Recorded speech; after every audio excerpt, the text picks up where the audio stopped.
Why is it legal for someone to spend exorbitant amounts of money to affect our civilization, to affect the way our culture works? All right, now you're taking us into a whole new area. Yeah. All right, let's look. Bernie Sanders was a guest on Joe Rogan's show, The Joe Rogan Experience. Now, this conversation, part interview, part debate, took place a while ago, but I wanted to revisit it because it feels incredibly relevant right now, with Donald Trump out here talking about prescription drug prices, comparing what people pay in other countries versus what we're stuck paying here in the US, and making all these promises about lowering prices. It's important to remember this is something Bernie Sanders has been speaking on for years, even decades. So if you've never seen this interview before, it's worth watching just to see Bernie really dive deep into the topic. We're going to go through some of the clips from his conversation with Rogan, and I'll be sharing my thoughts along the way. Let's get into it together. What are the misconceptions of you? Because here's the if you go to the knee-jerk conservative reaction, you talk to people who are not interested in anyone that wants to be a democratic socialist. They hear the name Bernie Sanders. The negative implications are that you are somehow or another going to take their money. Right? Is that annoying to you? Yes, it is. Of course it is. And also that I'm Mr. Maduro. I'm a dictator. I love dictatorships and all that stuff. And the truth is, Joe, that if you look at the issues that I campaign on and what I believe on, they are really not terribly radical. They exist in many countries all over the world. For example, we can start on healthcare if you'd like. Is the idea that healthcare is a human right, not a privilege, a radical idea? I don't think it is. It's not. And the truth is, we are the only major country on earth. Many people don't know this. We're the only major country on earth not to guarantee healthcare to all people as a human right, and yet we end up spending almost twice as much per capita on healthcare. The function, and you can argue with me if you want, but the function of the current healthcare system is not to provide quality care to all. It is to make tens of billions of dollars in profit for the drug companies and the insurance companies. That's the function. If you go to Canada, and I live 50 miles away from the Canadian border, you have major heart surgery. You're in the hospital for a month. Do you know what the bill is when you get out? Zero. You got it. You go to any doctor you want. You don't have to take out your wallet. And yet they guarantee health care to all of their people, and they spend one half of what we spend. That's kind of what I want to do. And I don't think that that's terribly radical. We have a program now, which everybody knows. It's called Medicare. It was started by Lyndon Johnson back in 1965. It is a popular program.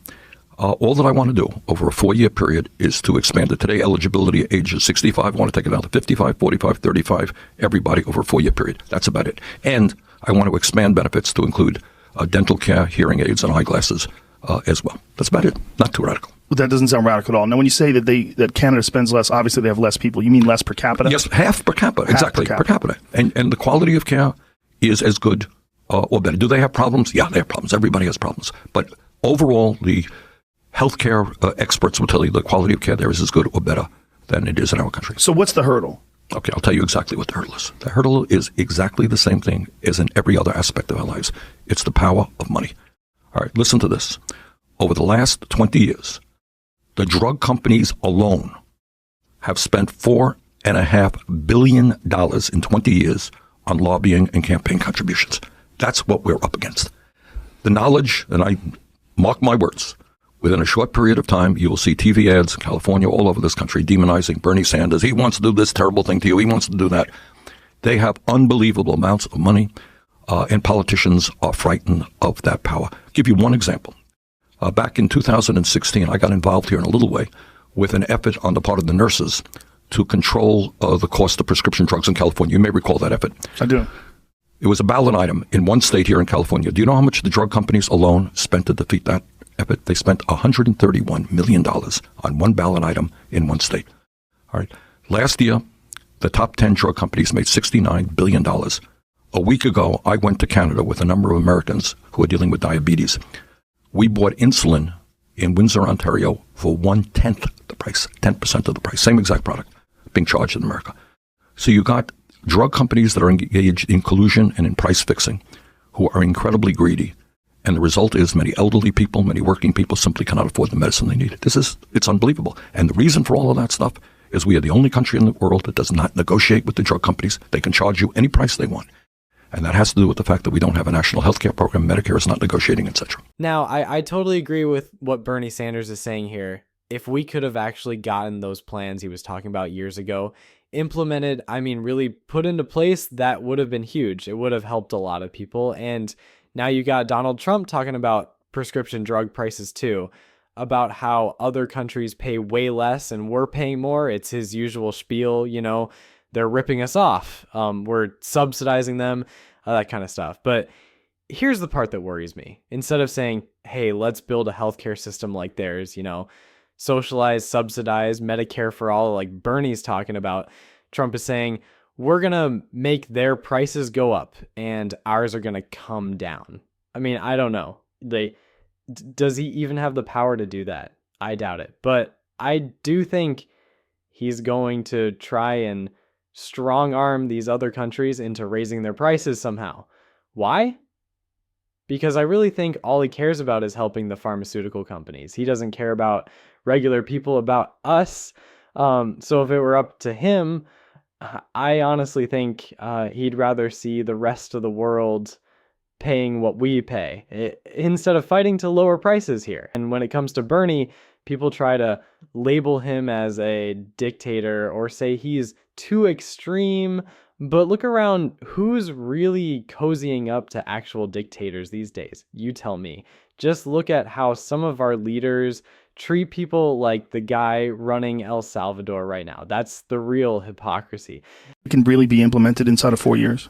Yeah, it seems like it's an enormous endeavor. Well, I want you to think back, Joe. In 1965, you had Lyndon Johnson as president. And by the way, this idea of national health care, this has been talked about literally since Teddy Roosevelt. This is not a new concept. Healthcare is a human right. That's what Teddy Roosevelt was talking about. That's what FDR was talking about. Harry Truman was talking about it. Kennedy was talking about it. Kennedy got killed. Lyndon Johnson picked up the mantle. And their idea was, according to people in their administration, we'll start with the elderly who are most impacted by healthcare costs and sickness. We'll start, and they did. In 1965, without the technology we have today, they implemented Medicare. 19 million people, elderly people, signed up in the first year. So if you could start a brand new program and have 19 million people sign up with a technology that is way, way behind where we are today, why can't we, over a 4-year period, simply expand that program? I don't think it's such a difficult operation. So when you talk about the drug companies and the lobbyists and the enormous amount of money that they spend, does this exist anywhere else other than the United States, lobbyists on that level? No, of course not. And the reason, in Canada, what you have is you have a national health care program and so forth. And they sit down and they negotiate with the drug companies. They have their own approach. But every other major country on earth says to the drug companies, of course you can't charge us any price you want. This is a reasonable price. Tell me what your profits are, what your expenditures are. This is a price.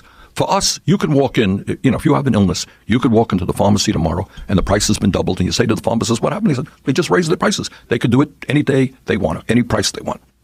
Now, lobbyists are, in general, when people talk about lobbyists, it's an unattractive term. We think of it in terms of a negative. We don't think of, oh, thank God there's lobbyists. We think, wow, there's someone with enormous amounts of money using that money to gain influence on politicians, and it shapes regular people. It shapes our lives mostly in a negative way. This is the way most people look at it. I'm not saying it's correct.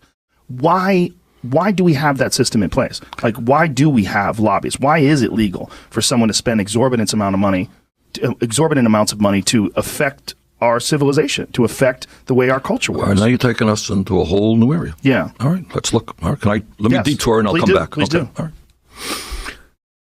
Today in America, you got 3 people owning more wealth than the bottom half of the American society. You don't see that on television too much, do you? No, you don't. 3 people. You got the top 1% owning more wealth than the bottom 92%. Listen to this. This is a statistic we recently saw. It came from the Federal Reserve. Over the last 30 years, the top 1% has seen a $21 trillion increase in their wealth. The bottom half of America has seen a $900 billion decline in their wealth.